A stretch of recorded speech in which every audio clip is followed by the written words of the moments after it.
Hello दोस्तों, कैसे हो आप सब लोग। स्वागत है आप सभी का अपने इस प्यारे से चैनल पर। आज हम कर रहे हैं मिरेकल सीरीज के 37th डे की शुरुआत। और अगर कोई फर्स्ट टाइम मेरे से जुड़ रहा है तो वो जानना चाहेगा मिरेकल सीरीज क्या है। तो हम मिरेकल सीरीज के अंदर जो आपकी क्लास 12th की फिजिक्स है उसका एंटायर सिलेबस खत्म करने वाले हैं 60 दिनों के अंदर। तो पिछले 36 डेज के अंदर हमने सेकेंड बुक पूरी खत्म कर ली है और फर्स्ट बुक के जो इनिशियल 4 चैप्टर्स है वो हमने खत्म कर लिए हैं। 5th चैप्टर का सेकंड डे है आज, तो कल हमारा 5th चैप्टर भी खत्म हो जाएगा, ठीक है ना। आज का हमारा जो टॉपिक है वो क्या है, तो आज हम अर्थ के मैग्नेटिज्म के बारे में पढ़ेंगे, ठीक है। साथ ही साथ में हम डिफरेंट पैरामीटर्स जो अर्थ के मैग्नेटिज्म को मेजर करने के काम में आते हैं, जैसे angle of dip, angle of declination, इन सब चीजों के बारे में पढ़ेंगे। और इन जनरल मटेरियल्स के अंदर मैग्नेटाइजेशन की जो प्रोसेस है, किस तरीके से एक मटेरियल को मैग्नेटाइज किया जा सकता है और कौन कौन सी फिजिकल क्वांटिटीज उस मैग्नेटाइजेशन को समझने में हमारी मदद कर सकती है, उनके बारे में हम लोग पढ़ेंगे आज के वीडियो के अंदर। तो ये इस चैप्टर का सबसे खास पोर्शन है, क्योंकि सबसे ज्यादा न्यूमेरिकल्स इस चैप्टर के अंदर से जो पूछे जाते हैं डिफरेंट कॉम्पिटिटिव एग्जाम्स के अंदर, वो इस वीडियो के अंदर से पूछे जाएंगे। तो बहुत ध्यान से देखना, शुरुआत से लेके आखिरी तक, है ना। हमारी इस सीरीज का टारगेट क्या है, तो भैया ये कोई एग्जाम स्पेसिफिक सीरीज नहीं है। इसके अंदर हम और भी गहराई पर जाकर एक फंडामेंटल प्रॉब्लम को सॉल्व करने की कोशिश कर रहे हैं, that is fear of physics. बहुत सारे बच्चों को फिजिक्स से डर लगता है और इसी वजह से फिजिक्स से वो डील नहीं कर पाते। तो अगर आपका एक बार वो डर खत्म हो गया, जो कि मिरेकल सीरीज के दौरान आपका 100% खत्म हो जाएगा, तो आप फिर बोर्ड्स भी फोड़ सकते हो, नीट का एग्जाम भी फोड़ सकते हो, जेई का एग्जाम भी फोड़ सकते हो, जिस भी एग्जाम की आप तैयारी कर रहे हो उसके लिए ये 100% सफिशियंट है। बट मैं उससे इतना ज्यादा कंसर्न नहीं हूं जितना मैं आपके फिजिक्स के डर के प्रति कंसर्न हूं। तो शुरुआत करते हैं आज की वीडियो की, है ना। तो आज हम सबसे पहले बात करेंगे अर्थ्स मैग्नेटिज्म। अब सबसे पहला सवाल हमारे दिमाग में आएगा कि यार why earth behaves as a magnet. हमें ये तो पता है कि अर्थ मैग्नेट की तरह बिहेव करती है, हमें उसके सबूत भी मिले हुए हैं, क्योंकि हमारा जो मैग्नेटिक कंपास है उसकी निडल जो है वो किसी भी प्लेस पर चले जाओ एक फिक्स डायरेक्शन के अंदर जाकर ठहरती है। और हमें पता चलता है कि कोई ना कोई अर्थ की मैग्नेटिक फील्ड है जो कि उसको अफेक्ट कर रही है, उसको उस पर्टिकुलर फिक्स डायरेक्शन में ठहरने के लिए मजबूर कर रही है, राइट। तो अर्थ मैग्नेट की तरह बिहेव करती है, ये हमें पता है। क्यों करती है इसके हम कारण जानने की कोशिश कर रहे हैं। तो देखो, ईमानदारी से बताऊं तो ये फिजिक्स के उन कुछ क्वेश्चंस में से एक है जिनका फाइनल आंसर किसी को भी नहीं पता, बट जो सबसे करीब आंसर जो कि सच माना जा सकता है उसके बारे में हम लोग बात करेंगे, ठीक है ना। So we know that earth produces magnetic field which is responsible for alignment of needle of a magnetic compass. हमने मेजर भी कर लिया उसको, लगभग 10⁻⁻5 टेस्ला इस ऑर्डर की है वो मैग्नेटिक फील्ड। अब कारण सुनना। So in the core of earth iron and nickel, जो अर्थ का बिल्कुल कोर वाला पोर्शन है, सेंटर ऑफ अर्थ के बिल्कुल आसपास वाला जो पोर्शन है वो मेजरली किससे बना हुआ है, आयरन और निकल से बना हुआ है, ठीक है ना। एंड वहां पर टेम्परेचर और प्रेशर इतना ज्यादा है कि वो दोनों मोल्टन फॉर्म में है, पिघली हुई अवस्था के अंदर है। Now due to convective motion of these metallic fluids electric currents are produced that produces earth's magnetism which is known as dynamo effect। ध्यान से सुनना है इसको। अब भाई साहब, निकल और फेरस जो है वो पिघली हुई अवस्था के अंदर है, तो पिघली हुई अवस्था के अंदर है तो उनके अंदर कन्वेक्टिव करंट्स, अब उसके भी बहुत सारे कारण है। अर्थ खुद के एक्सिस पर रोटेट कर रही है। अगर आप एक मटके के अंदर पानी भरो और मटके को अपने एक्सिस के ऊपर रोटेट करवाओ तो उसके अंदर जो पानी आपने भरा है वो भी रोटेट करने लगेगा ना। तो कन्वेक्टिव करंट्स प्रोड्यूस होती है। और जैसा कि एम्पियर भाई साहब ने कहा था कि हर मैग्नेटिज्म का कारण कोई ना कोई करंट लूप होता है, तो हमें मिल गए अर्थ के सेंटर पे करंट लूप। हो सकता है उनकी वजह से ये मैग्नेटिक फील्ड प्रोड्यूस हो रही हो, बट फिर भी बहुत सारे ऐसे क्वेश्चंस हैं जो कि ये वाला जो डायनामो इफेक्ट हमने पढ़ा है ये उसका जवाब नहीं दे सकता। जैसे अर्थ की मैग्नेटिक फील्ड जो है ना वो कुछ हजार सालों के अंदर अपनी पोलैरिटी चेंज कर लेती है। और भी बहुत सारी एनोमलीज है, मतलब ऐसे बिहेवियर जो कि हमारे डायनेमो इफेक्ट के आधार पर नहीं एक्सप्लेन किए जा सकते और ऑब्वियसली उनका आंसर अभी तक हमें नहीं पता। इसलिए बस ऐसा माना जाता है कि डायनेमो इफेक्ट हो सकता है अर्थ के मैग्नेटिज्म का कारण हो, ठीक है ना। अच्छा, हम अर्थ के मैग्नेटिज्म को अगर स्टडी करना चाहते हैं, मोटे मोटे तौर पर स्टडी करना चाहते हैं, तो हम एक और भी सिंपलिस्टिक पिक्चर अज्यूम कर सकते हैं। फिर तो हमें डायनेमो इफेक्ट को भी अज्यूम करने की जरूरत नहीं है। हम क्या अज्यूम कर सकते हैं? In a simplistic picture we can assume a giant bar magnet. हम मान सकते हैं कि अर्थ के सेंटर पर एक बहुत बड़ा बार मैग्नेट रखा हुआ है at the centre of the earth, which produces the magnetism, जो अर्थ के मैग्नेटिज्म को प्रोड्यूस कर रहा है। तो हमारा काम उससे हो जाएगा, हमारा काम उससे हो जाएगा। हमें जैसे ही हमने उसके सेंटर पर एक जायंट बार मैग्नेट को अज्यूम किया, हमें काफ़ी सारी चीज़ें जो मोटे मोटे तौर पर हम अर्थ के मैग्नेटिज्म के बारे में ऑब्जर्व करते हैं वो हमें पता चल जाएंगी। जैसे, तो चलो अर्थ को एज ए मैग्नेट अपन एक बार के लिए देख ही लेते हैं, शुरुआत करते हैं, ठीक है ना।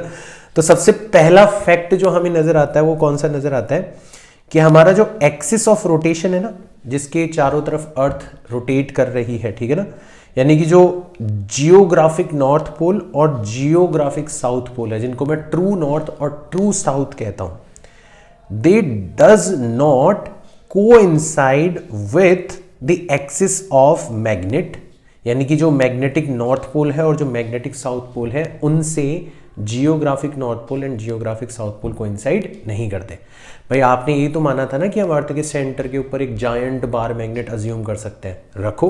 तो जब तुम रखोगे तो तुम्हें पता चलेगा कि यार उस बार मैग्नेट का जो एक्सिस है वो अर्थ के एक्सिस से कोइंसाइड नहीं करता, उन दोनों के बीच में कुछ एंगल है। कितना एंगल है? तो वो एंगल है आपका 11.3 डिग्री। हालांकि बहुत बड़ा एंगल नहीं है, बट अगर आप अर्थ के स्केल पे देखोगे तो स्टिल डिस्टेंस जो है वो काफ़ी ज़्यादा हो जाएगी। कौन कौन से पॉइंट के अंदर? जो आपका जियोग्राफिक नॉर्थ पोल है और जो आपका मैग्नेटिक नॉर्थ पोल है, इन दोनों के बीच में काफ़ी ज़्यादा डिफरेंस हो जाएगा, ठीक है ना। तो जो आपका मैग्नेटिक नॉर्थ पोल है ना, उसका लैटिट्यूड जो है वो 79.74 डिग्री नॉर्थ है और लॉन्गिट्यूड जो है वो 71.8 डिग्री वेस्ट है। मतलब कनाडा के अंदर है वो, कनाडा के बिल्कुल नॉर्थ वेस्टर्न रीजन के अंदर आपको वो पॉइंट मिलेगा जहां पर अर्थ का मैग्नेटिक नॉर्थ पोल अज्यूम किया जा सकता है। ऐसे मैग्नेटिक साउथ पोल जो है उसका latitude 79.74 degree south and 108.22 degree east है। ये आपको अंटार्कटिका में कहीं मिलेगा, ठीक है। तो ये पहला फैक्ट है जो कि आपने ऑब्जर्व किया। और अगर आप अर्थ को एक जायंट बार मैग्नेट की तरह अज्यूम करना चाहते हो तो आपको ये फैक्ट जो है वो ध्यान रखना पड़ेगा कि यार दोनों का एक्सिस जो है वो कोइंसाइड नहीं करता। तो ये देखो अर्थ के सेंटर पर हमने एक जायंट बार मैग्नेट रख दी, ये इसका एक्सिस है, ये अर्थ के रोटेशन का एक्सिस है, दोनों के बीच का एंगल 11.3 डिग्री है। ये आपका कनाडा के अंदर है और ये आपका अंटार्कटिका के अंदर है। मैंने एग्जैक्ट लैटिट्यूड और लॉन्गिट्यूड बता रहे हैं। लैटिट्यूड और लॉन्गिट्यूड तो पता है ना आपको।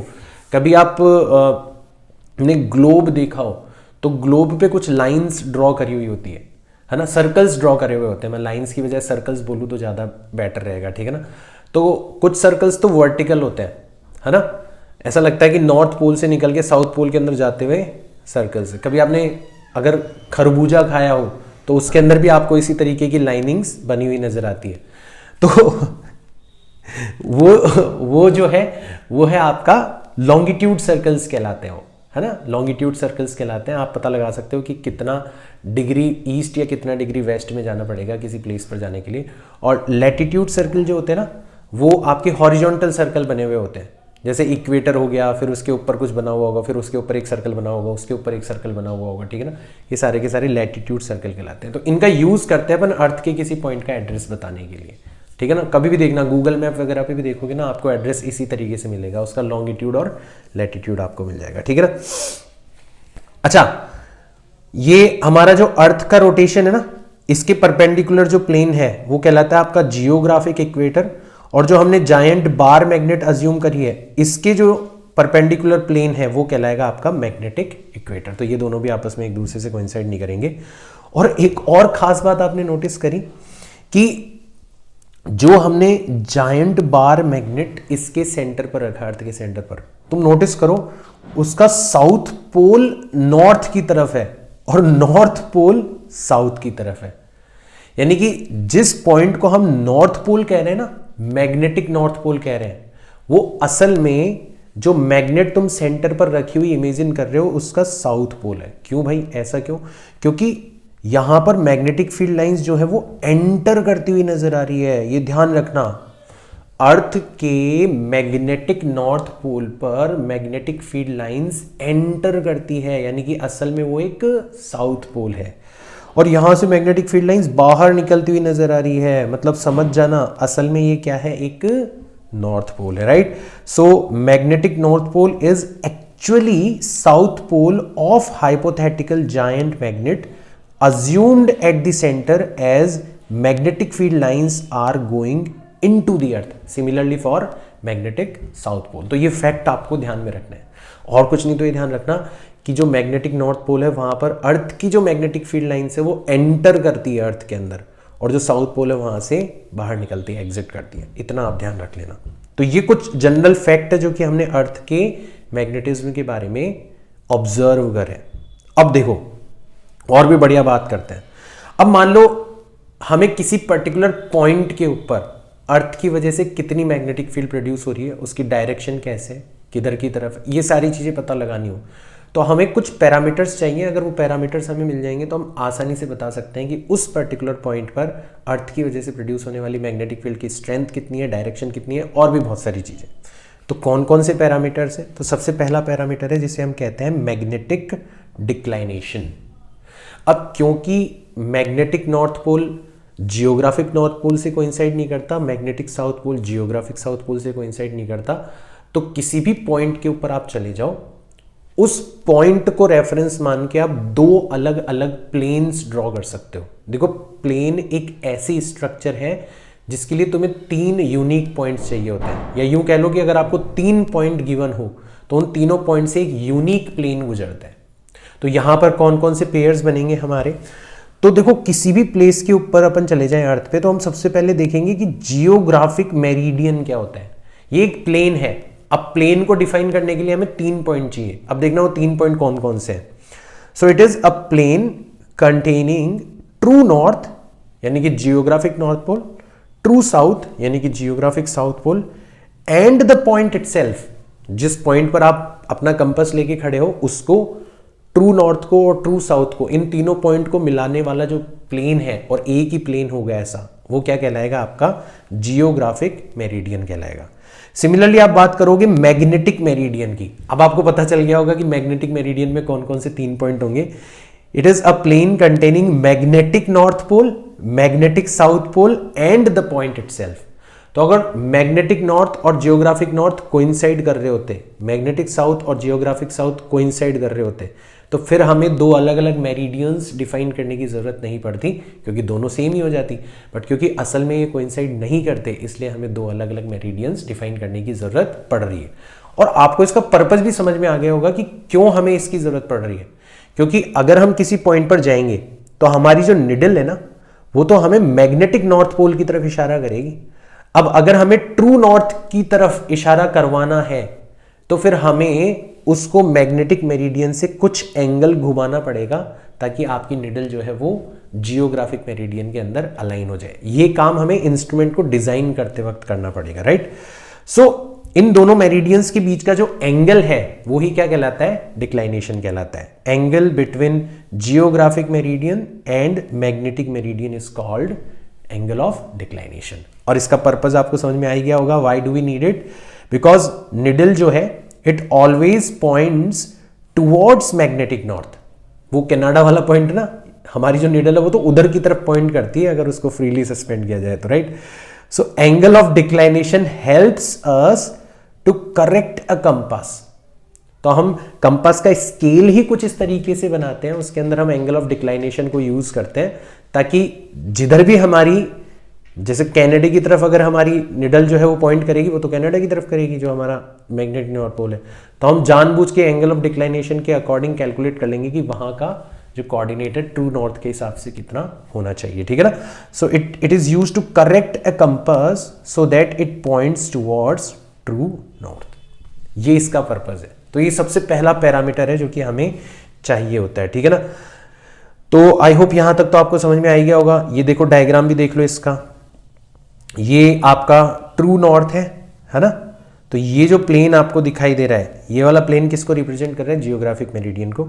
और ये आपकी जो निडल है वो मैग्नेटिक नॉर्थ की तरफ पॉइंट आउट करती है, तो ये वाला जो प्लेन है ये किसको रिप्रेजेंट कर रहा है, मैग्नेटिक मेरिडियन को, और इन दोनों के बीच का जो एंगल है वो कहलाता है आपका एंगल ऑफ डिक्लाइनेशन। ये चीज ध्यान रख लेना, ठीक है ना। चलो आगे बढ़ते हैं। तो पहला पैरामीटर हमें समझ में आ गया, ठीक है। एक बार यहाँ पे भी देख लो, डायग्राम जो है वो मैंने बता दिया, मतलब सेम चीज मैंने दोबारा से लिख दी, ठीक है। सो नाउ दिखाई दे गया हमें, और हमें ये भी पता पड़ गया कि हमें इसकी ज़रूरत क्यों पड़ती है, ठीक है ना। तो मैं एक काम करता हूँ, यहाँ से इसको डिलीट कर देता हूँ ताकि आपको एक ही चीज़ बार बार ना पढ़नी पड़े। खत्म। नेक्स्ट स्लाइड पे, ठीक है। Now second parameter, this second parameter is called angle of dip और it is also called inclination. अब देखो, अगर आपका जो कंपास है उसको आप हॉरिजॉन्टल रखते हो ना, तो कंपास के अंदर जो निडल है उसको अर्थ की वजह से प्रोड्यूस होने वाली नेट मैग्नेटिक फील्ड रोटेट नहीं करवाती। उसको कौन रोटेट करवाता है, नेट मैग्नेटिक फील्ड का जो हॉरिजॉन्टल कंपोनेंट है वो उसको रोटेट करवाता है, ठीक है भाई। आपने एक कंपास बनाया और कंपास की जो निडल है उसको आप हॉरिजॉन्टल प्लेन में ही घूमना अलाउ कर रहे हो, आप उसको वर्टिकल प्लेन के अंदर स्विंग करना अलाउ ही नहीं कर रहे, क्योंकि नेट मैग्नेटिक फील्ड तो ना तो हॉरिजॉन्टल होती है ना वर्टिकल होती है। इसका मतलब आप निडल को रोटेट करवाने के लिए केवल और केवल मैग्नेटिक फील्ड के हॉरिजॉन्टल कंपोनेंट का ही उपयोग कर रहे हो। तो अगर आप ध्यान रखना, if needle of compass is free to move in horizontal circle only, right, then horizontal component of Earth's magnetic field will align it in magnetic meridian at that place।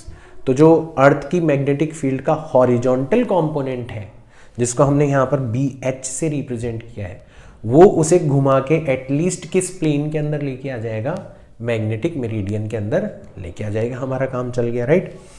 लेकिन अगर needle is free to swing in vertical circle also, now it will dip।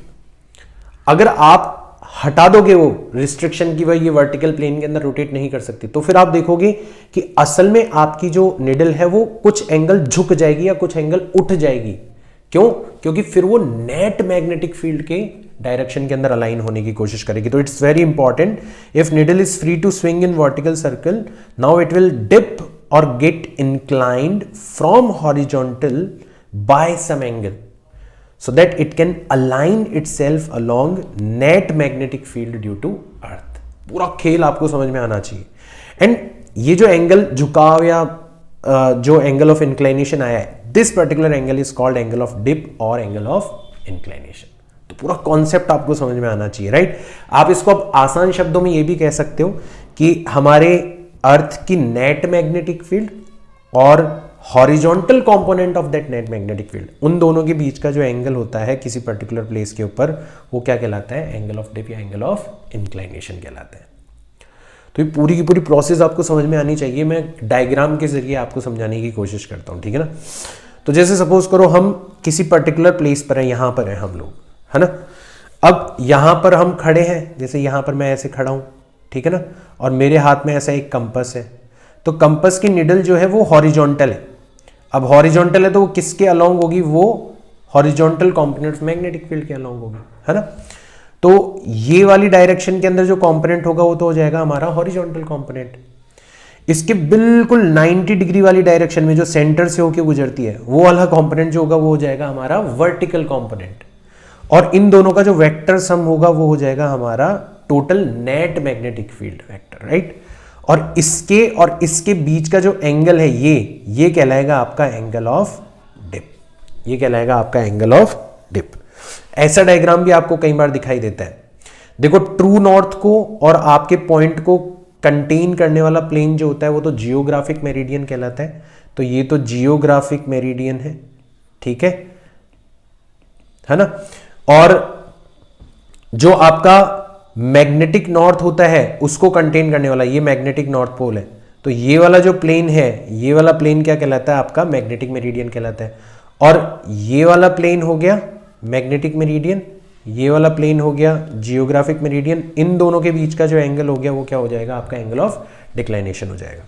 तो आपकी needle जो है वो normally horizontal इस तरीके से जाके ठहर जाती है मैग्नेटिक मेरिडियन के अंदर।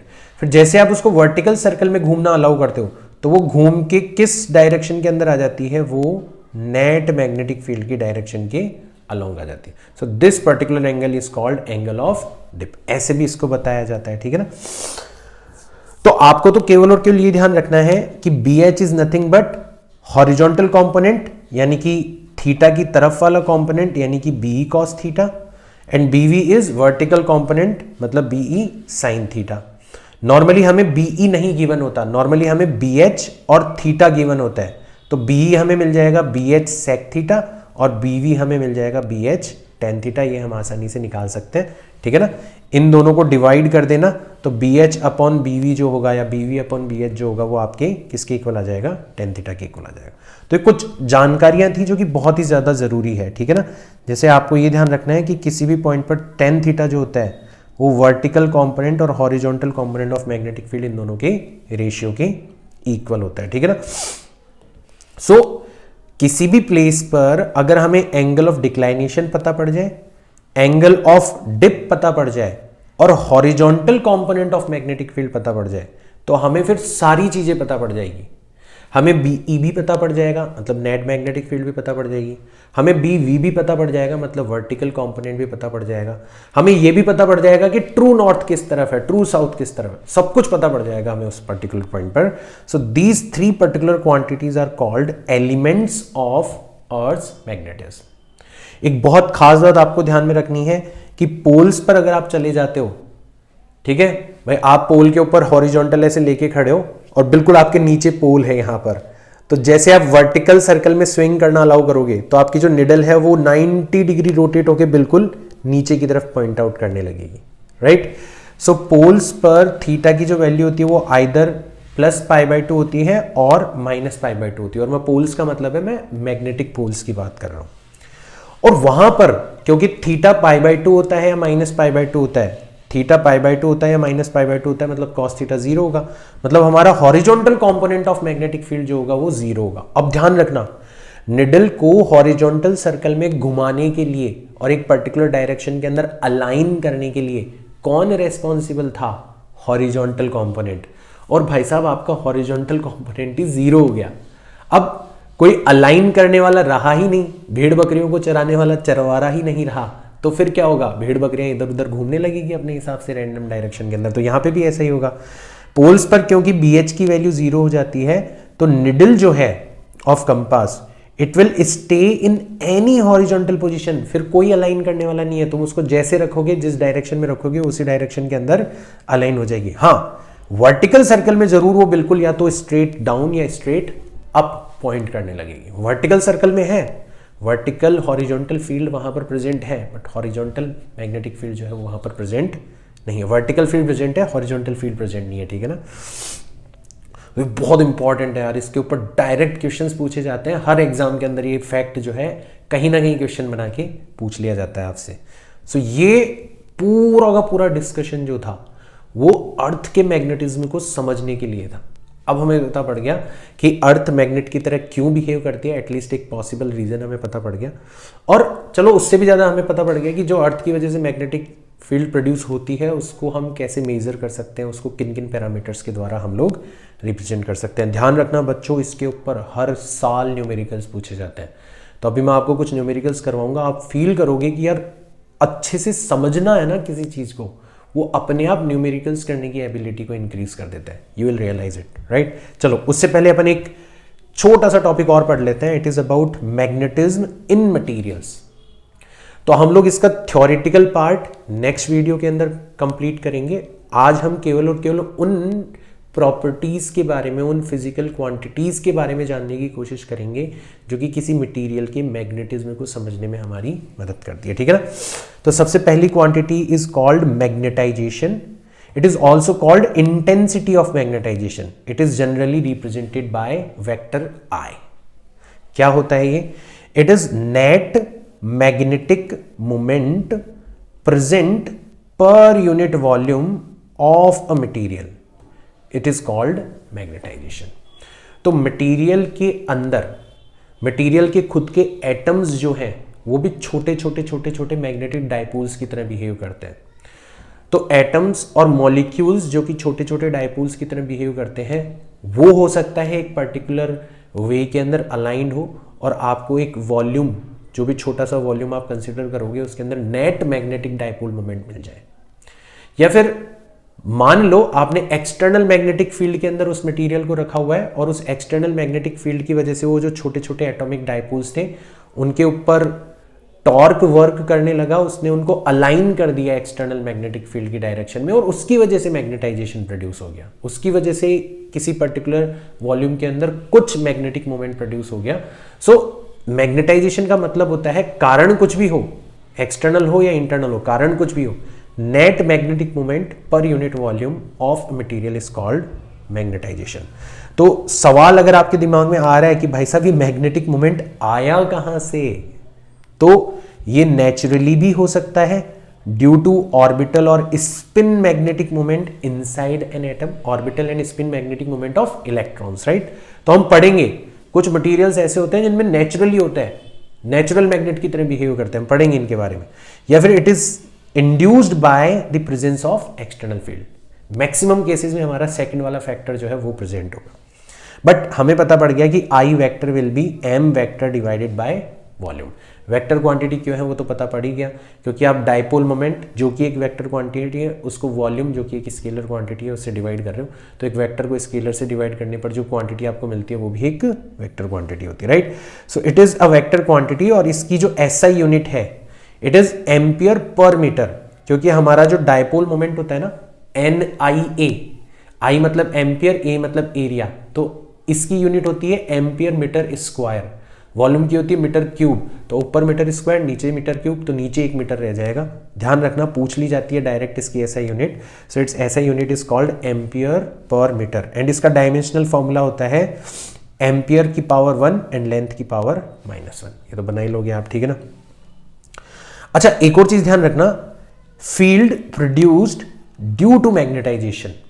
मैग्नेटाइजेशन प्रेजेंट होने की वजह से जो मैग्नेटिक फील्ड प्रेजेंट होती है वो हमेशा किसके इक्वल होती है, म्यू नॉट टाइम्स मैग्नेटाइजेशन के इक्वल होती है, ठीक है ना। तो म्यू नॉट से अपन मल्टीप्लाई कर रहे हैं। म्यू नॉट एक बहुत इंपॉर्टेंट कांस्टेंट है, इसके बारे में भी अपन बात करेंगे अभी थोड़ी सी देर बाद में, ठीक है ना। It is called permeability of vacuum, ठीक है ना। तो इससे अगर आप मल्टीप्लाई कर दोगे मैग्नेटाइजेशन को, तो मैग्नेटाइजेशन की वजह से जो मैग्नेटिक फील्ड प्रोड्यूस हो रही होगी वो आपको पता पड़ जाएगा। Second physical quantity is called magnetic intensity. इसको ध्यान से समझना। देखो, when a material is magnetised, अब मैग्नेटाइज करने का मतलब है उसको एक्सटर्नल मैग्नेटिक फील्ड से एक्सपोज किया जा रहा है। So it is exposed to an external magnetic field. Magnetise करने का मतलब ये हो गया the net magnetic field inside the material has 2 factors contributing. अब भाई साहब अंदर 2 फैक्टर्स हो जाएंगे। पहला फैक्टर तो क्या होगा, obviously field due to magnetisation, जिसके बारे में अभी अभी हमने पढ़ा था, है ना। मैग्नेटाइजेशन प्रोड्यूस होगा और उसकी वजह से फील्ड प्रोड्यूस होगी, और वो कितनी होगी, म्यू नॉट टाइम्स आई होगी, उसको हम BM से रिप्रेजेंट करते हैं। And field due to external factor, भाई एक्सटर्नल फैक्टर, एक्सटर्नल फील्ड भी तो आपने उसी से तो एक्सपोज करा है, तो वो थोड़ी ना गायब हो जाएगी। इसको अपन बोलते हैं मैग्नेटाइजिंग फील्ड, जो मैग्नेटाइज करने का काम कर रही है, तो वो हो जाती है म्यू नॉट टाइम्स एक नई फिजिकल क्वांटिटी जिसको ही हम मैग्नेटिक इंटेंसिटी कहते हैं। तो अब आपको पता पड़ गया कि जो नेट मैग्नेटिक फील्ड होगी उसके अंदर 2 कंट्रीब्यूटिंग फैक्टर्स है, BO and BM। BM represent कर रहा है मैग्नेटाइजेशन को और BO रिप्रेजेंट कर रहा है मैग्नेटाइजिंग प्रोसेस को, जो मैग्नेटाइज करने का काम कर रही है। तो अब हमें पता पड़ गया कि जो H है, जिसको तुम अलग अलग तरीके से डिफाइन कर सकते हो, उसको तुम BO डिवाइडेड बाय म्यू से भी डिफाइन कर सकते हो। BO का मतलब है केवल और केवल एक्सटर्नल फील्ड जो आपने अप्लाई करी है उसको वैक्यूम की परमिएबिलिटी से आपने डिवाइड कर दिया। B divided by mu naught minus I, net magnetic field, दोनों फैक्टर्स को मिला के जो प्रोड्यूस हो रही है उसको आपने वैक्यूम की परमिएबिलिटी से डिवाइड किया और उसमें से आपने मैग्नेटाइजेशन वाला पार्ट हटा लिया, ताकि केवल और केवल मैग्नेटिक इंटेंसिटी जो मैग्नेटाइज करने का काम कर रही है वो वाली चीज आपको मिल जाए।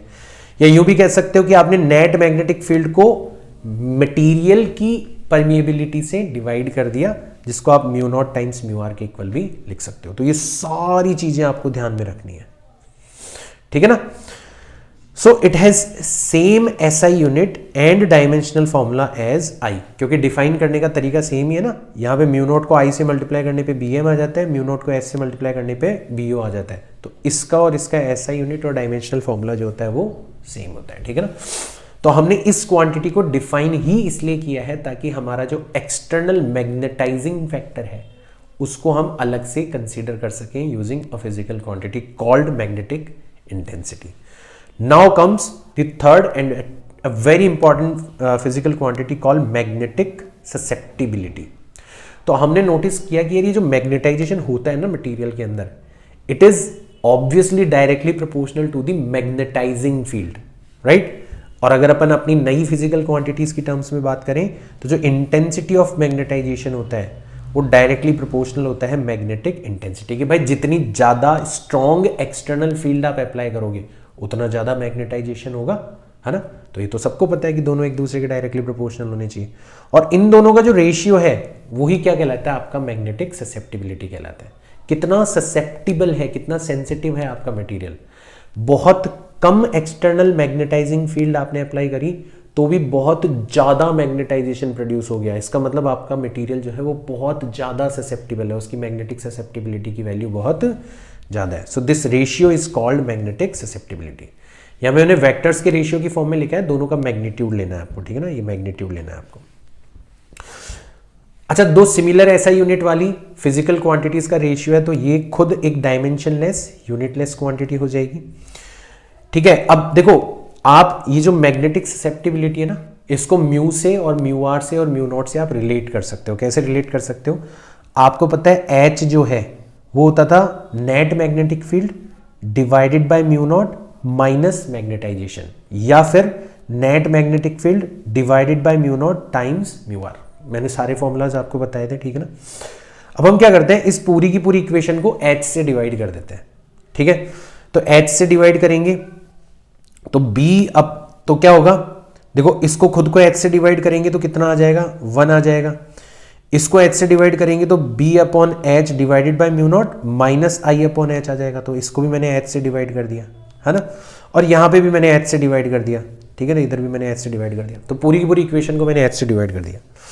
अब अगर अपन इन दोनों को कंसीडर करेंगे, ठीक है, किसको, B upon H mu naught mu R is equal to 1, तो बी अपॉन एच की वैल्यू आ जाएगी किसके equal, mu naught times mu R के इक्वल आ जाएगी, है ना। और अगर अपन इन दोनों को कंसीडर करेंगे तो बी अपॉन एच की जगह तो मैं क्या रख सकता हूं, बी अपॉन एच की जगह तो मैं क्या रख सकता हूं, mu naught times mu R, एक म्यू नॉट पहले से रखा हुआ है, माइनस आई अपॉन एच। अभी आई अपॉन एच खुद किसके इक्वल है, जाय एक्स मैग्नेटिक ससेप्टिबिलिटी के इक्वल है। तो आपकी जो ससेप्टिबिलिटी है इसको आप इधर लेके आ जाओ, 1 को आप इधर लेके आ जाओ, तो मैग्नेटिक ससेप्टिबिलिटी आ जाएगी B upon H divided by mu naught minus 1। खुद करके देख लेना, मैं समझा रहा हूं साथ साथ समझो, अदरवाइज खुद करके देखो, ज्यादा इंपॉर्टेंट तो वो है, ठीक है ना। And B upon H is nothing but mu naught times mu R. उसको आपने म्यू नॉट से डिवाइड कर दिया, म्यू नॉट से म्यू नॉट कैंसिल हो गया, तो जाय जो है एक्स जो है उसकी वैल्यू कितनी हो जाएगी, म्यू आर माइनस 1 हो जाएगी। अब देखो ध्यान रखना, वैक्यूम के लिए मैग्नेटिक ससेप्टिबिलिटी जो होती है वो 0 होती है, क्योंकि वैक्यूम के अंदर कुछ है ही नहीं जिसको आप मैग्नेटाइज कर सको। किसको अलाइन करोगे, वैक्यूम का मतलब तो खाली स्पेस है, तो उसके अंदर कोई ससेप्टिबिलिटी नहीं होती। उसकी ससेप्टिबिलिटी कितनी होती है, 0 होती है। सेमीकंडक्टर्स की जो ससेप्टिबिलिटी होती है ना वो -1 होती है। अपन बात करेंगे नेक्स्ट वीडियो के अंदर भी, बट यहाँ पे एक बार एज ए फैक्ट आपको बता रहा हूँ। सेमीकंडक्टर्स ऐसे मटेरियल्स होते हैं जिनकी मैग्नेटिक ससेप्टिबिलिटी सबसे कम होती है, -1 उसकी वैल्यू होती है, ठीक है ना। ठीक है, तो ये 2 फैक्ट आपको ध्यान में रखने हैं, इनको हालांकि अपन एक्सप्लेन करेंगे नेक्स्ट वीडियो के अंदर। And last quantity is permeability, ठीक है ना। ये रिप्रेजेंट करती है that how easily magnetic field lines can permeate a given material. जितना ज़्यादा आसानी से मैग्नेटिक फील्ड लाइंस किसी मटेरियल के अंदर से पास हो सकती हैं उसकी परमिएबिलिटी उतनी ही ज़्यादा होगी, ठीक है ना। The answer is represented by a characteristic property called permeability. तो आप समझ जाना परमिएबिलिटी का मतलब क्या होता है। तो वैक्यूम की जो परमिएबिलिटी होती है ना वो हमें ऑलरेडी पता है 4 पाई इंटू 10⁻⁷ होती है। इसकी ऐसा यूनिट भी ध्यान रख लेना, tesla into metre divided by ampere, खुद भी निकाल सकते हो। मैग्नेटिक फील्ड होती है सोलेनॉइड की, B is equal to mu naught NI, तो वहां से आप म्यू नॉट की या म्यू की ऐसा यूनिट निकाल सकते हो। अच्छा, किसी भी मीडियम की परमिएबिलिटी को वैक्यूम की परमिएबिलिटी से आप डिवाइड कर दोगे तो आपको एक नई क्वांटिटी मिलेगी जिसको अपन कहते हैं रिलेटिव परमिएबिलिटी। तो ये बिल्कुल रिलेटिव परमिटिविटी की तरह ही है ना। तो वैसा का वैसा ही फॉर्मूला, हमारा एक फॉर्मूला होता था epsilon is equal to epsilon naught times epsilon R, वैसे हमने किसी मीडियम के लिए जो परमिएबिलिटी है उसको mu naught times mu R के इक्वल लिखने के लिए ये चीज डिफाइन करिए, ठीक है ना। तो म्यू आर की जो वैल्यू है वैक्यूम के लिए कितनी होती है 1, आप रख भी सकते हो यहां पर जाई की वैल्यू वैक्यूम के लिए 0 रखोगे तो म्यू आर की वैल्यू कितनी आ जाएगी 1 आ जाएगी। और म्यू आर की वैल्यू सेमीकंडक्टर्स के लिए कितनी होती है 0। अब आप इसको ऐसे भी समझ सकते हो, देखो म्यू आर की वैल्यू वैक्यूम के लिए 1 है, क्योंकि आप वैक्यूम की परमिएबिलिटी को वैक्यूम की परमिएबिलिटी से डिवाइड कर रहे हो तो ऑब्वियसली 1 आएगा। और सेमीकंडक्टर्स के लिए म्यू आर की वैल्यू 0 है।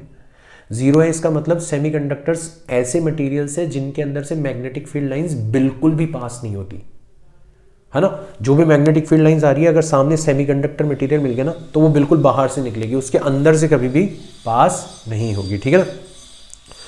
सो म्यू आर जो होता है ना it is always greater than equal to 0, कभी भी नेगेटिव नहीं होता। मैग्नेटिक ससेप्टिबिलिटी नेगेटिव हो सकती है बट म्यू आर की वैल्यू जो है वो हमेशा पॉजिटिव होती है, ये आपको ध्यान में रखना है। It is a unitless and dimensionless quantity, why, क्योंकि दो सिमिलर फिजिकल क्वांटिटीज का रेशियो है। तो ये एक डायमेंशनलेस और यूनिटलेस फिजिकल क्वांटिटी, ये भी आपको ध्यान में रखना है, ठीक है ना।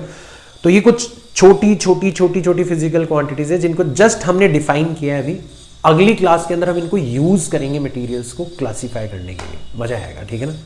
तो क्वेश्चन में हमें दे रखा है if the angle of dip at 2 places is 30 degree and 45 degree, दो अलग अलग प्लेसेस के बारे में बात करी जा रही है। The ratio of horizontal component of earth's magnetic field, ये हमें फाइंड आउट करना है। Assuming the magnitude of total magnetic field of earth is same, तो नेट मैग्नेटिक फील्ड दोनों जगह सेम दे रखी है। तो हमें पता है BH जो होता है वो किसके इक्वल होता है BE cos ऑफ थीटा के इक्वल होता है। तो फर्स्ट प्लेस की अगर अपन बात करें तो BH1 BE cos थीटा 1 हो जाएगा, एंड सेकेंड प्लेस की बात करें तो BH2 is equal to BE cos theta 2 हो जाएगा। मैंने BE सेम रखा है क्योंकि क्वेश्चन में दे रखा है। तो रेशियो कितना होगा BH1 डिवाइडेड बाय BH2, ये हो जाएगा आपका cos theta 1 divided by cos theta 2। अब थीटा 1 की वैल्यू कितनी है 30 डिग्री, तो ये हो जाएगा cos 30 degree divided by cos 45 degree. cos 30 degree की वैल्यू होती है √3 डिवाइडेड बाय 2 एंड cos 45 की वैल्यू होती है 1/√2, यानी कि √3 divided by 2 times √2 divided by 1, तो आपका आंसर आ जाएगा √3 रेशियो √2, ऑप्शन नंबर 1 हमारा करेक्ट हो जाएगा, ठीक है।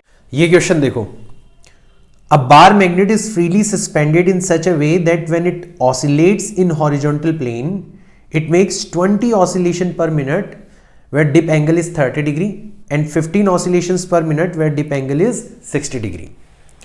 Ratio of total earth magnetic field at these 2 places is. तो देखो मैग्नेटिक फील्ड के अंदर किसी निडल को रखा जाता है तो वो ऑसिलेट करती है, उसका टाइम पीरियड कितना होता है, तो उसका टाइम पीरियड होता है t is equal to 2 pi root moment of inertia I, magnetic dipole moment m times that magnetic field which is responsible for oscillation. तो यहां पर हॉरिजॉन्टल प्लेन के अंदर रखा जा रहा है तो ऑब्वियसली हमारी अर्थ की मैग्नेटिक फील्ड का जो हॉरिजॉन्टल कंपोनेंट है it is responsible for oscillation. तो दैट्स वाई यहां पर हमने मैग्नेटिक फील्ड की जगह क्या रख दिया BH रख दिया।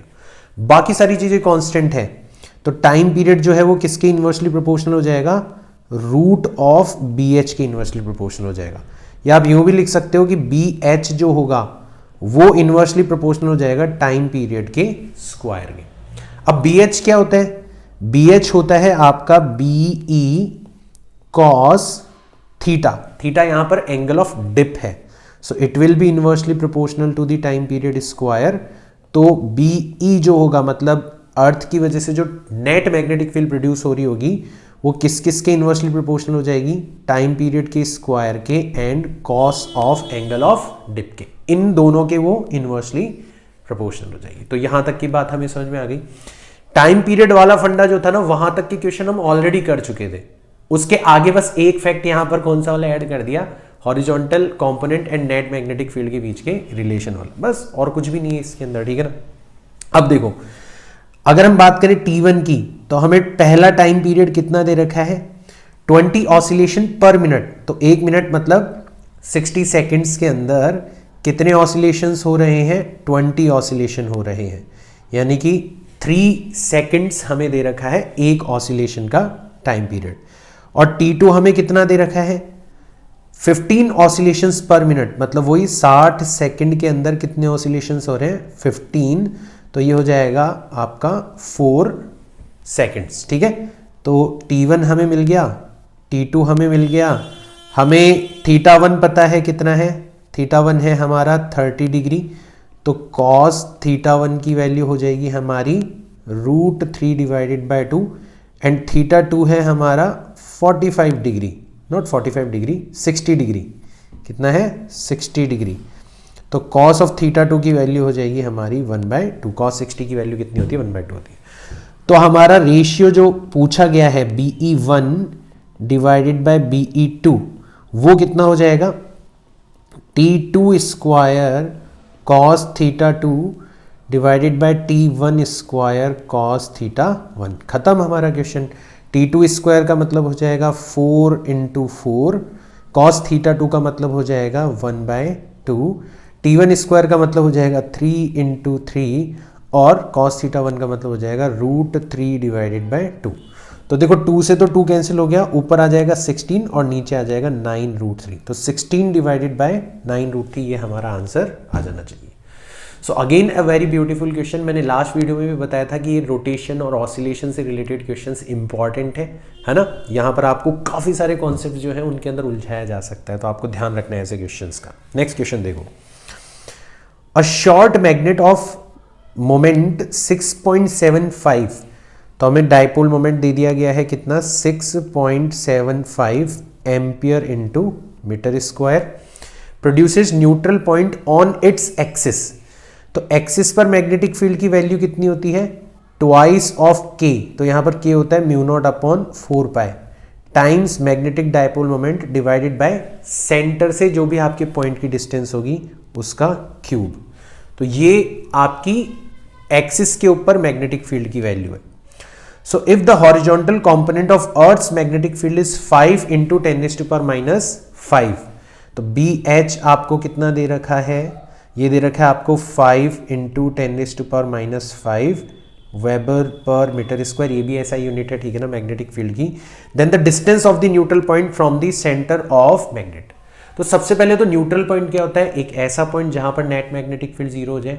अब अकेले मैग्नेट की वजह से तो नेट मैग्नेटिक फील्ड जीरो नहीं होती, अकेले अर्थ की वजह से भी हर पॉइंट पर मैग्नेटिक फील्ड एग्जिस्ट करती है। हाँ, दोनों अगर एक दूसरे की इक्वल एंड अपोजिट हो तो नेट मैग्नेटिक फील्ड जीरो हो सकती है। तो एक ऐसा पॉइंट जहां पर मैग्नेट की वजह से प्रोड्यूस होने वाली मैग्नेटिक फील्ड यानी कि 2μ0/4π टाइम्स m/x³, ये किसके इक्वल एंड अपोजिट हो जाए, अर्थ की वजह से प्रोड्यूस होने वाली मैग्नेटिक फील्ड के इक्वल एंड अपोजिट हो जाए। और क्योंकि अपन हॉरिजॉन्टल प्लेन की बात कर रहे हैं तो हमने horizontal component of magnetic field लिया है। तो इसको हमें सॉल्व करना है, हमारा आंसर आ जाएगा यहाँ पर, ठीक है।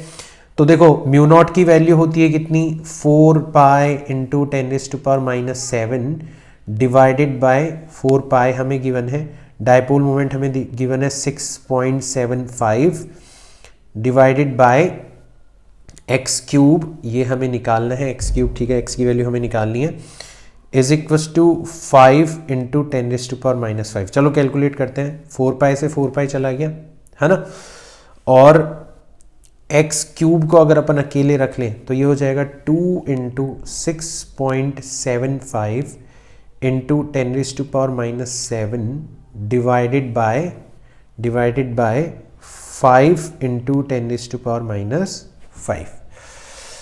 तो ये 5 से कैंसिल आउट हो रहा है, कितनी बार हो रहा है, 1, फिर बचेंगे 17, तो 3 टाइम्स कैंसिल आउट हो जाएगा, फिर बचेंगे तो 135 बचेगा, ठीक है।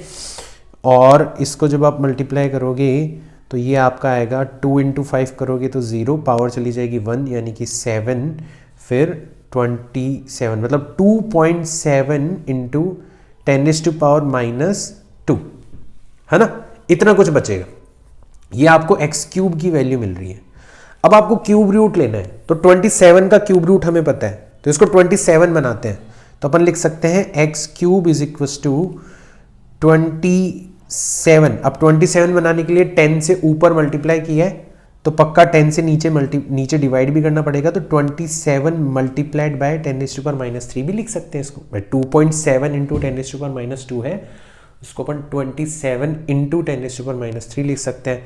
तो अब आप क्यूब रूट ले सकते हो, तो x की वैल्यू आ जाएगी 27 का क्यूब रूट तो आ जाएगा 3 और 10⁻³ का आ जाएगा 10⁻1 यानी कि 0.3 मीटर, और 100 से मल्टीप्लाई करोगे तो 30 सेंटीमीटर। ये आपका ऑप्शन नंबर 3 आंसर आ जाना चाहिए। ठीक है, आसान सा क्वेश्चन है ये। देखो 2 बार मैग्नेट्स हैविंग सेम ज्योमेट्री, तो सेम ज्योमेट्री का मतलब है दोनों का मोमेंट ऑफ इनर्शिया सेम है। तो ये हो गई मैग्नेट 1, तो इसका मोमेंट ऑफ इनर्शिया कितना है I, और ये हो गई आपकी मैग्नेट 2, इसका मोमेंट ऑफ इनर्शिया भी कितना है I, क्योंकि दोनों की ज्योमेट्री सेम है। इसका डायपोल मोमेंट है m, इसका डायपोल मोमेंट है twice of m, are firstly placed in such a way that similar poles are same side. तो पहला जो केस है उसमें सिमिलर पोल सेम साइड है, मतलब दोनों डायपोल मोमेंट भी सेम डायरेक्शन में है, तो नेट डायपोल मोमेंट जो होगा वो कितना हो जाएगा आपका थ्राइस ऑफ m हो जाएगा। एंड केस 2 में क्या हुआ, केस 2 में उनको इस तरीके से रखा गया है that polarity of one magnet is reversed, तो उस केस में आपका जो नेट मैग्नेटिक डायपोल मोमेंट होगा डिफरेंस के इक्वल हो जाएगा, यानी कि m के इक्वल हो जाएगा। अब आपको पता है कि टाइम पीरियड जो होता है वो होता है 2π√I/m इंटू b। अब देखो दोनों का मोमेंट ऑफ इनर्शिया सेम है, जिस मैग्नेटिक फील्ड की वजह से वो ऑसिलेट कर रहे हैं वो भी सेम है, तो केवल और केवल टाइम पीरियड किसके इन्वर्सली प्रोपोर्शनल नजर आ रहा है आपको, 1/√m के इन्वर्सली प्रोपोर्शनल आ रहा है, यानी कि T1 डिवाइडेड बाय T2 जो होगा हो जाएगा √m2 डिवाइडेड बाय m1, यानी कि √m divided by 3m, m से m चला गया, 1 डिवाइडेड बाय √3, तो T1 की वैल्यू आ जाएगी T2 डिवाइडेड बाय √3। क्लियरली आपको T1 जो है वो कम नजर आ रहा होगा T2 के कंपैरिजन में। आप यूं भी देख सकते हो कि जिस केस में मैग्नेटिक डायपोल मोमेंट ज्यादा होगा उस केस में टाइम पीरियड कम होना चाहिए, जिस केस में कम होगा उस केस में टाइम पीरियड ज़्यादा होना चाहिए। तो कैलकुलेट भी कर सकते हो और वैसे भी आप निकाल सकते हो। ऑप्शन नंबर 1 हमारा करेक्ट होगा। नेक्स्ट क्वेश्चन देखो, if θ1 and θ2 be the apparent angle of dip observed in 2 vertical planes at right angles to each other. तो देखो ये हमारा मैग्नेटिक मेरिडियन है, ये वाला जो प्लेन है ना ये हमारा मैग्नेटिक मेरिडियन है। तो मैग्नेटिक मेरिडियन की तरफ कौन होता है आपका, horizontal component of magnetic field होता है। भाई आपको मैंने क्लियरली बताया था कि horizontal component of magnetic field जो है वो घुमा के ले आती है नीडल को मैग्नेटिक मेरिडियन के अंदर, और फिर उसके अंदर अपन एंगल ऑफ डिप मेजर करते हैं, ठीक है ना। जबकि आपको 2 परपेंडिकुलर प्लेन दे रखे हैं, तो ये आपका प्लेन 1 दे रखा है ना, और ये आपको दे रखा है प्लेन 2, ये दोनों आपस में एक दूसरे की क्या है, परपेंडिकुलर है, ठीक है। अगर ये वाला एंगल आप अल्फा मान लो अल्फा मान लो, तो ये वाला जो कंपोनेंट होगा, ठीक है, ये वाला जो कंपोनेंट होगा इस तरफ जो मैग्नेटिक फील्ड का हॉरिजॉन्टल कंपोनेंट होगा वो हो जाएगा BH cos अल्फा, और इस तरफ कंपोनेंट हो जाएगा BH sin अल्फा, ठीक है। यहां तक की बात आ गई। अच्छा पॉइंट सेम है तो वर्टिकल कंपोनेंट हर जगह सेम रहेगा, यहां पर भी वर्टिकल कंपोनेंट BV रहेगा, यहां पर भी वर्टिकल कंपोनेंट BV रहेगा, और यहां पर भी वर्टिकल कंपोनेंट BV रहेगा। तो अगर अपन प्लेन 1 के अंदर एंगल ऑफ डिप की बात करें तो tan θ1 जो होगा वो किसके इक्वल आ जाएगा, vertical component of magnetic field divided bye horizontal component of magnetic field. अगर हम tan θ2 की बात करें तो वो किसके इक्वल आ जाएगा, vertical component of magnetic field. तो vertical component of magnetic field तो सब जगह सेम ही है, divided by B H sine alpha, horizontal component of magnetic field. और अगर अपन ओरिजिनल एंगल ऑफ डिप की बात करें तो वो तो सीधा सीधा किसके इक्वल होता है, B V upon B H के इक्वल होता है। तो यहां से हमें B V upon B H, ये जो B V upon B H है, ये जो B V upon B H है, इसकी जगह हमें क्या रिप्लेस कर देना है, टेन थीटा रिप्लेस कर देना है। तो कॉस एल्फा हो गया। ऐसे ये भी हो जाएगा आपका tan theta divided by cos alpha. तो यहां divided by sine alpha, divided by sine alpha. तो आप नोटिस करो कॉस एल्फा की वैल्यू निकल के आ रही है tan theta divided by tan theta one, and sine alpha की वैल्यू निकल के आ रही है, साइन एल्फा की वैल्यू निकल के आ रही है tan theta divided by tan theta two. अब आपको tan theta one, tan theta मतलब थीटा वन और थीटा टू के बीच का रिलेशन निकालना है, एल्फा को आपको गायब करना है। तो आपको पता है cos square alpha plus sine square alpha कितना होता है, 1 होता है। मतलब ten square theta divided by ten square theta one plus ten square theta divided by ten square theta two, ये किसके इक्वल हो जाना चाहिए, 1 के इक्वल हो जाना चाहिए। तो टेन स्क्वायर थीटा को अगर अपन कॉमन लेके दूसरी साइड भेजेंगे तो कुछ इस तरीके की चीज हमें बनती हुई नजर आएगी। 1 upon ten square theta one बचेगा तो कॉट स्क्वायर थीटा वन हो जाएगा। इसी तरीके से कॉट स्क्वायर थीटा टू हो जाएगा और यहां पर हो जाएगा कॉट स्क्वायर थीटा। ये आपका फाइनल रिलेशन होना चाहिए। देखो कौन से वाले ऑप्शन में है, ऑप्शन नंबर डी में है। ध्यान रखना बहुत ही प्यारा क्वेश्चन है, 2017 के अंदर ये पूछा गया था। सिंपल एक छोटा सा फैक्ट आपको ध्यान में रखना है कि जो एंगल ऑफ डिप होता है वो हमेशा मैग्नेटिक मेरिडियन के अंदर फाइंड आउट किया जाता है। उसके अलावा अगर किसी भी और प्लेन के अंदर फाइंड आउट करोगे तो आपको पहले horizontal component of magnetic field लेना पड़ेगा उस प्लेन में कितना होगा, एंड उसके अकॉर्डिंग फिर आपको angle of dip find out करना होगा। ये चीज आपको ध्यान में रखनी है, ठीक है ना। तो इस क्वेश्चन में हमें दे रखा है rod of magnetic material, dimensions हमें दे दी गई ताकि हम उसका वॉल्यूम निकाल सकें। मैग्नेटाइजिंग फील्ड ऑफ 0.5 इंटू 10⁴, यानी कि हमें H दे रखा है, कितना दे रखा है, 0.5 into 10⁴ ampere per metre. Magnetic moment of 5 ampere into metre square, तो कितना मैग्नेटिक मोमेंट यहां पर इंड्यूस हो रहा है, 5 एम्पियर इंटू मीटर स्क्वायर, इतना मैग्नेटिक मोमेंट यहां पर प्रोड्यूस हो रहा है। और वॉल्यूम हमें दे रखा है 10 multiplied by 0.5 multiplied by 0.2 centimetre cube. तो मीटर क्यूब में कन्वर्ट करेंगे, 0.5 का मतलब हो जाएगा 10 into 5 divided by 10, 2 divided by 10। Centimetre का मतलब होता है 10⁻⁻2 मीटर, तो उसका क्यूब करेंगे तो कितना आ जाएगा, 10⁻⁻6 आ जाएगा, ठीक है ना। इतने मीटर क्यूब के इक्वल हो जाएगा। तो देखो ये 10 से 10 चला जाएगा और ये 5 और 2 से ये 10 चला जाएगा। तो वॉल्यूम हमें कितना दे रखा है, 10⁻6 मीटर क्यूब दे रखा है। तो क्या हम I निकाल सकते हैं, तो I हुआ करता था m/v, तो कितना हो जाएगा 5 अपॉन वॉल्यूम हमें दे रखा है 10⁻⁻6, तो I की वैल्यू हो जाएगी 5 इंटू 10⁻6 एम्पियर पर मीटर। अब हमसे पूछा गया है find out magnetic induction. Magnetic induction का मतलब होता है नेट मैग्नेटिक फील्ड इन रॉड। तो हमने देखा था नेट मैग्नेटिक फील्ड के अंदर दो चीजें हुआ करती थी, एक तो होता था म्यू नॉट टाइम्स I मतलब मैग्नेटाइजेशन, और एक होता था म्यू नॉट टाइम्स H मतलब मैग्नेटाइजिंग फील्ड। यानी कि म्यू नॉट का मतलब होता है 4 पाई इंटू 10⁻7 इंटू I, तो I कितना है हमारा 5 इंटू 10⁻6 प्लस H कितना है 0.5 इंटू 10⁻4, तो इसको अपन लिख सकते हैं 5 इंटू 10⁻3। 0.5 को आप लिखोगे 5 डिवाइडेड बाय 10, तो 5 इंटू 10⁻3 रह जाएगा, इतना रह जाएगा ये, ठीक है ना।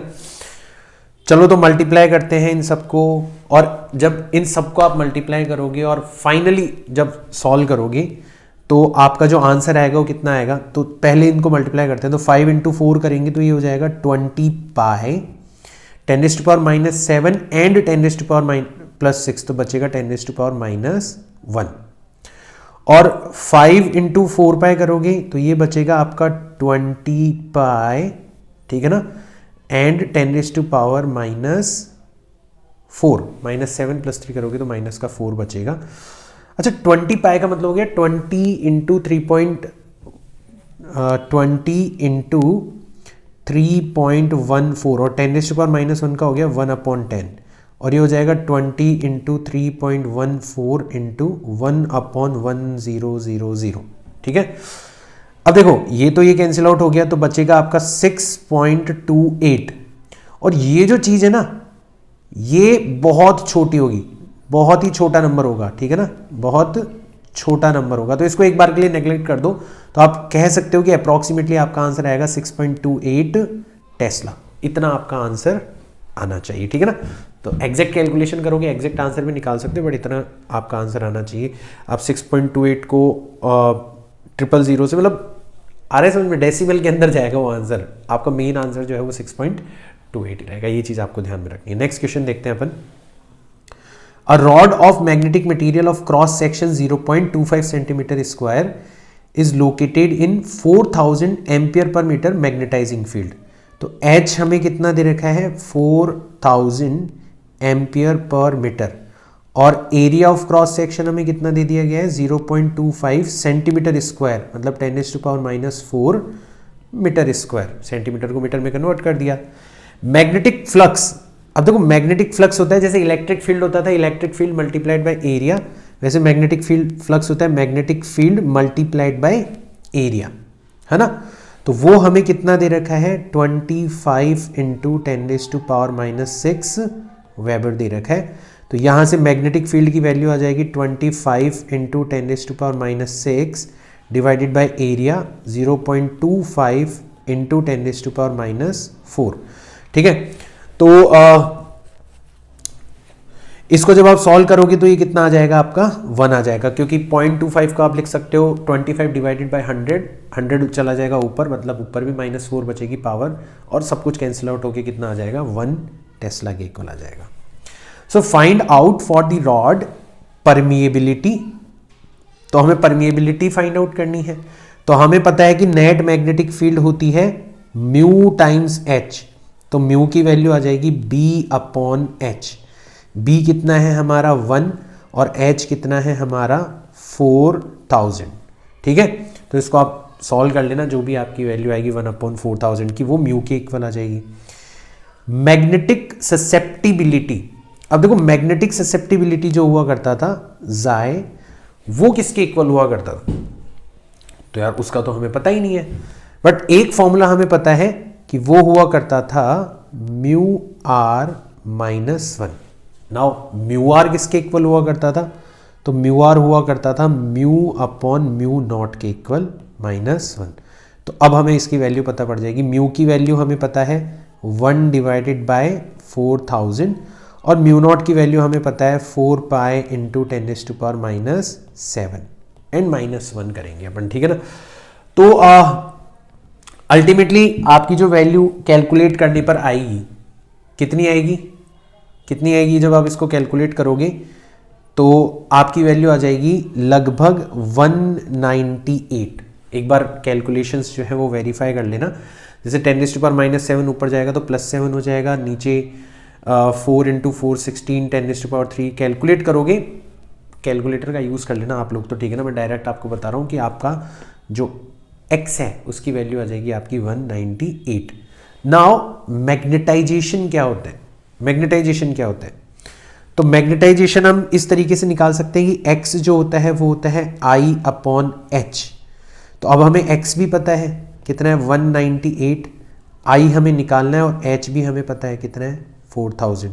तो I की वैल्यू आ जाएगी 198 मल्टीप्लाइड बाय 4000 और जब इसको कैलकुलेट करोगे तो ये आ जाएगा आपका 7.92 into 10⁵ ampere per metre. Again calculations check कर लेना, डायरेक्ट आंसर फीड कर रहा हूं, ठीक है ना। नेक्स्ट क्वेश्चन देखो, relation between permeability and magnetising field H is given. तो हमें म्यू दे रखा है कितना 0.4 divided by H plus 12 into 10⁻⁴, ठीक है। The value of H for which magnetic induction is 1, तो हमें B ऑलरेडी बता दिया गया है कितना होना चाहिए 1, और फॉर्मूले के हिसाब से कितना होता है म्यू इंटू एच, और म्यू की वैल्यू हमें कितनी दे रखी है 0.4 upon H plus 12 into 10⁻⁴ into H, तो ये 1 के इक्वल होना चाहिए। जब करेंगे सॉल्व तो ये आ जाएगा 1 is equal to 0.4 plus 12 into 10⁻⁴ times H, 1 में से 0.4 गया तो 0.6 बचेगा, is equal to 12 into 10⁻⁴ H, तो एच की वैल्यू आ जाएगी 0.6 डिवाइडेड बाय 12 इंटू 10⁻⁴, और जब इसको सॉल्व करोगे तो 0.6 का मतलब हो जाएगा 6 डिवाइडेड बाय 10, 1 डिवाइडेड बाय 2, 10⁻³ ऊपर चला जाएगा 10⁻³ हो जाएगा, यानी कि 500 एम्पियर पर मीटर। इतनी वैल्यू की आपकी मैग्नेटाइजिंग फील्ड होनी चाहिए। लास्ट क्वेश्चन देखते हैं। A solenoid of 500 turns carrying a current 3 ampere, तो जो मैग्नेटिक फील्ड प्रोड्यूस हो रही होगी वो हो जाएगी 500 टन्स पर मीटर, तो मैग्नेटिक फील्ड हो जाएगी म्यू नॉट स्मॉल एन आई। स्मॉल एन हमें दे रखा है 500 और आई हमें दे रखा है कितना 3 ampere. Relative permeability of core material mu R हमें गिवन है कितनी 5000। Determine the magnitudes of magnetic intensity, तो H होता है B अपॉन म्यू। H कितना होता है B अपॉन, ये B नॉट है बेसिकली, ठीक है ना, केवल और केवल सोलिनॉइड की वजह से प्रोड्यूस होने वाली मैग्नेटिक फील्ड है, तो अपन B not upon mu naught लिख देंगे, कोई दिक्कत नहीं है। तो हो जाएगा mu not an I divided by mu naught से म्यू नॉट कैंसिल आउट हो गया, n टाइम्स आई, n हमें दे रखा है 500, आई हमें दे रखा है 3, तो ये हो जाएगा 1500 एम्पियर पर मीटर। ये तो हमें मैग्नेटिक इंटेंसिटी की वैल्यू पड़ गई। मैग्नेटाइजेशन, अब I जो होता है वो किसके इक्वल होता है, and the magnetic field inside the core. तो आपको अगर याद होगा तो I जो हुआ करता था वो किसके इक्वल हुआ करता था, अपन एक फॉर्मूला रखते थे, देखो मैंने H के बहुत सारे फॉर्मूलाज बताए थे आपको, तो हमें उसमें से ही एक फॉर्मूला यूज करना है। तो H का मैंने एक फॉर्मूला बताया था आपको,